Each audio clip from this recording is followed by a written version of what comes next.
বা অন্য যে কোনো নেতাদেরকে আমরা বাড়িতে বাড়িতে পাঠায় ভোট দেব।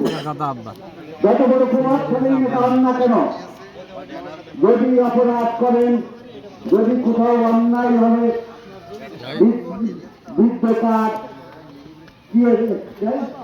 পৃথিবী, বিভিন্ন ভাষা, মাতৃকালীন ভাষা, এই সমস্ত বিষয় নিয়ে কেউ আমার দলের নেতা কর্মী দুর্নীতি করে বা কারো কাছে 50% টাকা নেয়, সেটা যদি আমরা জানতে পারি, এখন আপনাদের বিরুদ্ধে কিছু না করতে পারলেও আগামী ফেব্রুয়ারি মাসের নির্বাচনের পর বিএনপিকে আমরা রাষ্ট্র ক্ষমতায় আসবে, আমরা রহমত আপনাদের কিন্তু বিচারের সম্মুখীন হতে হবে, তখন কিন্তু প্রশ্ন করতে পারে।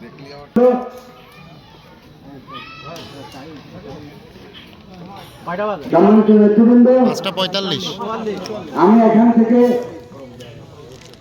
খামার গ্রাম চিনেন আপনারা, আমি সে খামারে যাব। আমাদের এখানে বিএনপি একটা সম্ভ্রান্ত মতি মিয়ার নাম শুনছেন, যেখানে চলে খাওয়া হয় আপনার গান, তার স্ত্রী মারা গেছে, আমার একটু গান গাই যেতে হবে। আপনারা অনুমতি দিলে আমার কিছুক্ষণ পর তো আগানো হবে নামাজ পড়তে হবে, ওইখানে গিয়ে নামাজ পড়তে থাকছি।